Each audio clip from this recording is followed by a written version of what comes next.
की शुरुआत होती है और हमें एक आवाज सुनाई देती है। हमें अरबों साल पहले जिंदगी दी गई, तो हमने उसका क्या किया।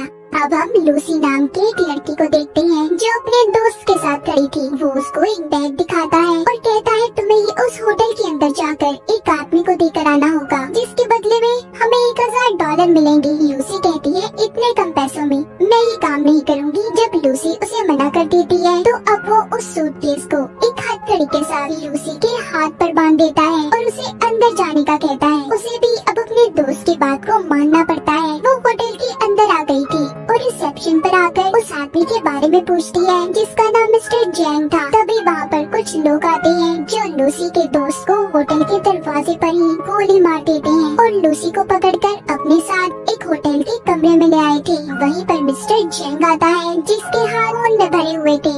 वो आकर अपने हाथ धोता है और लूसी से पूछता है बताओ इस सूटकेस में क्या है। लूसी उसे देखकर घबरा गई थी और रोने लगती है। कहती है मैं नहीं जानती इसमें क्या है, मुझे तो सिर्फ मेरे दोस्त ने आपको ये सूटकेस देने का कहा था। अब वो उस सूटकेस का कोड बताकर चुप जाते हैं और लूसी से उसे खोलने का कहते हैं। वो पूछती है क्या है इसमें, कोई बॉम्ब है। जैन कहता है हो सकता है, मुझे तुम्हारे दोस्त पर बिल्कुल भरोसा नहीं, वो कुछ भी कर सकता है। लूसी को बहुत डर लग रहा था, वो उसे खोलने से मना कर देती है। जैन के आदमी जब उस पर गन करते हैं तो बेचारी डर कर कहती है वेट रुको मैं खोलती हूँ। अब वो उस सूटकेस को कोट लगाकर जब खोलती है तो उसमें से 4 नीली कलर के पैकेट्स मिलते हैं जो किसी तरह का ड्रग था। अब उस ड्रग को टेस्ट करवाने के लिए जैन के लोग एक आदमी को लाते हैं। जब वो उस ड्रग को सूंघता है तो वो अजीब अजीब हरकतें करने लगता है और जोर जोर से हंस रहा था। जैन को उस आदमी की बात बिल्कुल पसंद नहीं आती। वो लूसी के सामने ही उसे गोली से मार देता है। अब जैन लूसी से कहता है मैं तुम्हें एक जॉब नौकरी देना चाहता हूँ। लूसी कहती है नहीं मैं कोई जॉब नहीं करना चाहती, मुझे बस यहाँ से जाने दो। तभी जैन का एक आदमी लूसी को जोरदार मुक्का मारता है जिससे वो बेहोश हो गई थी। इसके बाद हम एक प्रोफेसर को देखते हैं जो अपने लेक्चर में सभी सुनने वाले लोगों को बता रहे थे कि जमीन पर रहने वाला हर जानवर अपने दिमाग का 3% हिस्सा ही इस्तेमाल कर पाता है, मगर इंसान इन चीजों में सबसे आगे है जो अपने दिमाग का 10% हिस्सा इस्तेमाल करता है। मगर डॉल्फिन मछली इंसानों से भी आगे है, वो अपने दिमाग का 20% हिस्सा इस्तेमाल करती है, यानी कि वो इंसानों से ज्यादा ज़हीन है। पर प्रोफेसर कहती है अगर कोई इंसान अपने दिमाग का 20% इस्तेमाल कर ले तो पूरी तरह से वो अपने जिस्म पर काबू पा सकता है। और अगर इंसान का दिमाग 40% तक काम करना शुरू कर दे तो वो सामने वाले इंसान को भी कंट्रोल में कर सकता है। वहीं पर ऑडियंस में बैठा एक लड़का पूछता है सर अगर कोई इंसान अपने दिमाग का 100% इस्तेमाल कर ले तो क्या होगा। प्रोफेसर कहते हैं इस बारे में तो मैं खुद भी नहीं जानता कि तब क्या होगा। उधर जब लूसी को होश आता है तो उसके पेट पर पट्टियां बंधी हुई थी और उसे दर्द हो रहा था। उसे लगता है शायद इन लोगों ने उसके जिस्म का कोई हिस्सा निकाल लिया है। जब वो बाहर जाने लगती है तो उधर कुछ लोग आते हैं जो उसे पकड़कर अपने साथ ले गए थे। वो उसे जैन के सामने ले आते हैं। लूसी वहाँ पर उनसे पूछती है कि तुमने मेरे साथ क्या किया है, बताओ मुझे। तभी वहाँ पर एक डॉक्टर कहता है फिक्र नहीं करो, हमने तुम्हारे साथ ऐसा कुछ नहीं किया, बस तुम्हारे पेट को काट कर उसमें ड्रग्स के पैकेट को रख दिया है। अब वहाँ पर 3 और आदमियों को भी लाया जाता है जिनके पेट में इसी ड्रग को रखा गया था। दरअसल इन चारों को ये ड्रग अलग अलग जगह पर डिलीवर करना था और अगर इनमें से किसी ने भी चालाकी करने की कोशिश की तो इनकी फैमिलीज को मार दिया जाएगा। जैन के आदमी इन लोगों के मुंह पर कपड़ा डालकर इन्हें ले जाते हैं। इसके बाद लूसी खुद को एक बंद कमरे में पाती है जहाँ पर वो आदमी था जिसके लिए लूसी उस ड्रग को लेकर आई थी, मगर वो उसके साथ बदतमीजी करने की कोशिश करता है। जब वो उसे मना करती है तो वो आदमी अब लूसी को मारने लगा था। वो उसे नीचे गिराकर उसके पेट में जोर जोर से टांगे मारता है, जिस वजह से लूसी के पेट में जो पैकेट था वो फट जाता है और ड्रग उसके खून में शामिल हो गया था। उस ड्रग के खून में शामिल होने की वजह से लूसी के जिस्म में अजीब होने लगा था। वो तड़पने लगती है और उसका जिस्म हवा में उड़ रहा था। जब उसको होश आता है तो लूसी अब नॉर्मल हो गई थी। वो पहले जैसी लूसी नहीं रही थी। जब वो आदमी दोबारा से उसके पास आता है जो पहले उससे बदतमीजी करने की कोशिश कर रहा था तो अब वो उसे खूब मारती है और उस जगह से बाहर आ गई थी। वो बाहर आकर वहाँ पर सभी बैठे हुए लोगों को मार देती है। इस लड़ाई में लूसी को भी एक गोली लग गई थी, मगर वो बड़े ही आराम से उस गोली को अपने जिस्म से अपने ही हाथ से बाहर निकाल देती है। देखने में ऐसा लग रहा था कि जैसे उसे कोई डरती महसूस ना हो। अब लूसी उस जगह से बाहर निकलकर कुछ और लोगों को अपनी गन से मार देती है और फिर टैक्सी लेकर हॉस्पिटल पहुंचती है, जहां पर कुछ डॉक्टर एक मरीज का ऑपरेशन कर रहे थे। वो स्क्रीन पर जब उस मरीज के दिमाग को देखती है, जिसके बाद उसे गोली मार देती है और डॉक्टर से कहती है कि ये आदमी वैसे भी मरने वाला था, मगर लूसी कैसे जानती थी कि वो मरने वाला है। शायद इस पर उस ड्रग का असर था और इसका दिमाग अब 20% काम कर रहा था। वो डॉक्टर पर गन करके कहती है कि मेरे पेट में ड्रग का पैकेट है, जल्दी से मेरा ऑपरेशन करो और ड्रग को बाहर निकालो। डॉक्टर गन को देखकर डर जाता है। उसके पास लूसी की बात को मानने के अलावा कोई और रास्ता नहीं था। जिसके बाद लूसी अपनी मॉम को फोन करती है और कहती है कि मॉम, मैं सब कुछ महसूस कर पा रही हूँ, ये हवा, जमीन की आवाज, अपने अंदर की आवाज, सब कुछ, यहाँ तक कि मुझे अपने बचपन की सारी बातें याद है कि कैसे मैं बड़ी हुई। लूसी अपनी मॉम से बात करती रोने लगी थी और उनका शुक्रिया करती है कि उन्होंने उसे इतना प्यार दिया। डॉक्टर अब उसका ऑपरेशन करते हैं। उन्होंने एक पैकेट को उसके पेट से बाहर निकाल लिया था कि इतना सारा CPH4 ड्रग, वो भी इतनी मिकदार में। डॉक्टर ये सोचकर हैरान और परेशान थी कि लूसी के जिस्म में अगर ये ड्रग शामिल हो गया है तो वो अब तक कैसे जिंदा है। लूसी डॉक्टर से कहती है कि मैं ज्यादा देर जिंदा नहीं रह सकती। वो अब ठीक होकर चैन के पास वापस जाती है और उसके सभी आदमियों को एक एक करके मार देती है। फिर उसके बाद वो चैन के पास जाकर उसके दोनों हाथों में चाकू को मारकर उससे पूछती है कि मुझे बताओ,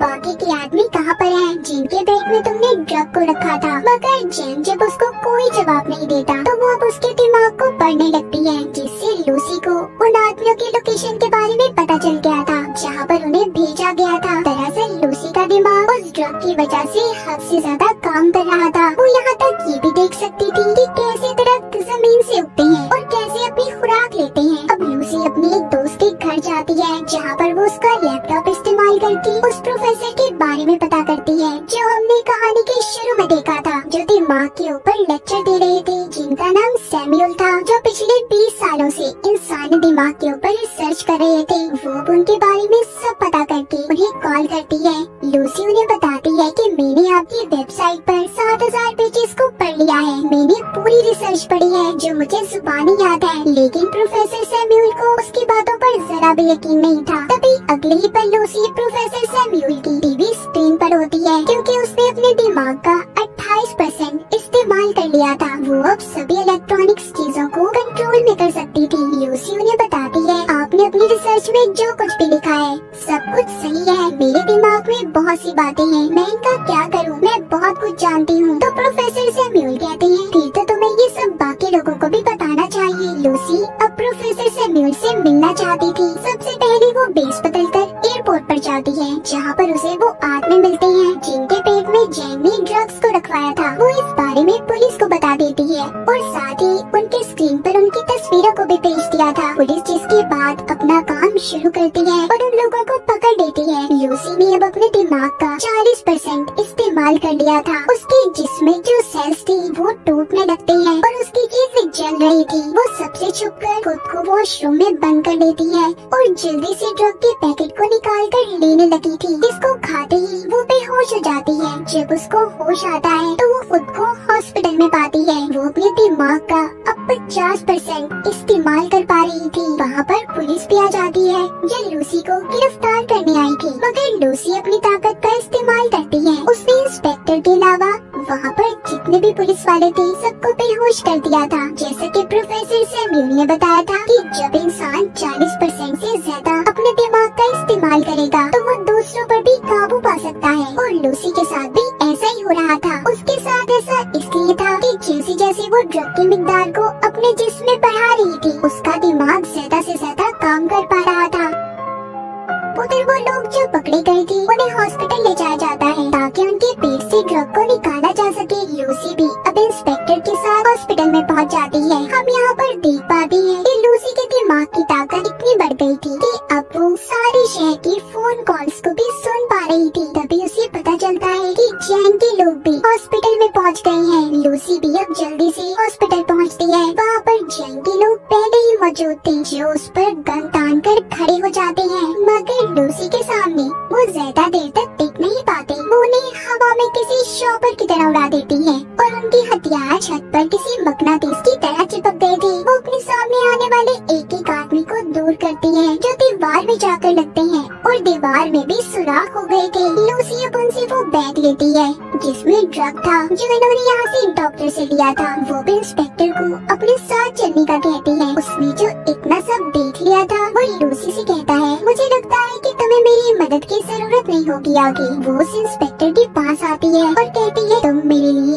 एक रिमाइंडर की तरह हो जिसे मैं हमेशा याद रखना चाहती हूँ। चलो मेरे साथ चलो। वो उसे लेकर अब प्रोफेसर सैमुअल से मिलने के लिए निकल जाती है, मगर जैन ने उसे जाते हुए देख लिया था। वो भी अब अपने आदमियों के साथ उसका पीछा करता है। वहीं पर हम प्रोफेसर सैमुअल को देखते हैं जिन्होंने सभी उन डॉक्टर्स और प्रोफेसर्स को बुला लिया था जो अपनी अपनी रिसर्च में माहिर थे। वहाँ पर अब लूसी भी आ गई थी। प्रोफेसर सैमुअल सबको लूसी से मिलवाते हैं। सभी मिलकर काफी हैरान थे, मगर एक प्रोफेसर को लूसी पर शक था। वो उसको पकड़कर उसके बारे में बताती है। कहती है कि जब तुम्हारी बेटी 6 साल की थी तो उसकी मौत कार एक्सीडेंट की वजह से हुई। ये सुनकर वो हैरान हो गए थे क्योंकि इस बारे में आज तक कोई भी नहीं जानता था और इसी वजह से सभी लूसी पर यकीन करने लगे थे। वो सभी को वहाँ पर वो जानकारी देने लगती है जिसके बारे में वो सब कुछ जानती थी। वो अपने जिस्म में म्यूटेंट्स को भी बदलने लगती है। कभी उसका हाथ किसी चुड़ैल की तरह खतरनाक तो कभी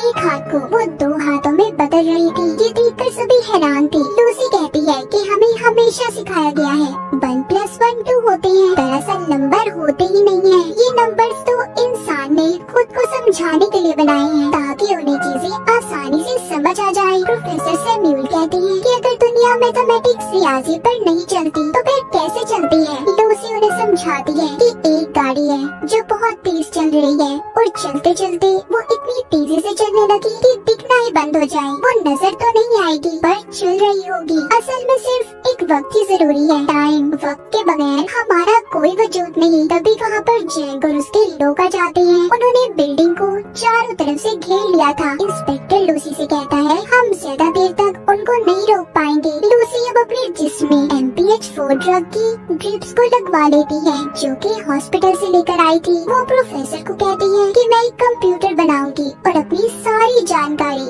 उसमें महफूज कर दूंगी। फिर जिसके बाद आप उसे एक पेन ड्राइव में स्टोर कर लेना जो आगे की जिंदगी में इंसानों की भलाई के लिए काम आ सकता है। प्रोफेसर जानते थे कि इतने ज्यादा ड्रग्स की डोज लेने के बाद लूसी बच नहीं पाएगी। लूसी भी इस बात को जानती थी, मगर अब वो खुद को सेक्रीफाइस कुर्बान करने के लिए तैयार थी। वो अपने दिमाग के 70% हिस्से को इस्तेमाल करती है, जिसके बाद वो कमरे में मौजूद सभी मेटल्स और एनर्जी का इस्तेमाल करके एक बहुत बड़ा कंप्यूटर तैयार करती है जिसके अंदर वो अपनी सभी जानकारी को स्टोर करने वाली थी। और फिर वो अपने दिमाग का 80% हिस्सा इस्तेमाल करके एक कंप्यूटर तैयार करती है जो इस तरह की नॉलेज, जानकारी को स्टोर कर सकता था। लूसी अपने दिमाग को इस हद तक इस्तेमाल कर लेती है कि वो वक्त के दूसरे हिस्से में भी पहुंच गई थी, यानी कि वो टाइम ट्रेवल भी कर सकती थी। इसके बाद वो हजारों साल पीछे जाकर जमीन पर जब डायनासोर थी वहाँ पर पहुँच जाती है। जब वो उस वक्त से थोड़ा और पीछे जाती है तो वो उस वक्त में पहुँच गई थी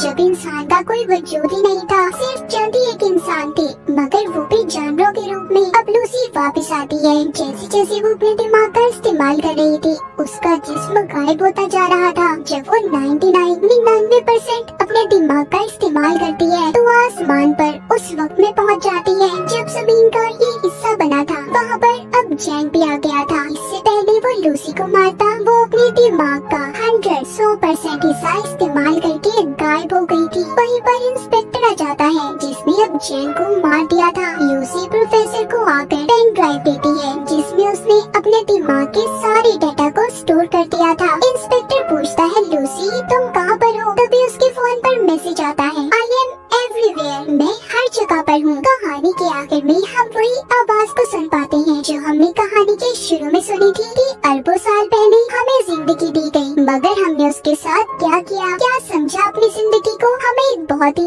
एडवांस कंप्यूटर दिया गया है और वो है हमारा दिमाग, मगर हम पैसे कमाने के लिए अपने जिस्म का तो इस्तेमाल करते हैं मगर अपने दिमाग को कोई समझ पाता है। और इसी के साथ इस मूवी की कहानी यहीं पर खत्म हो जाती है।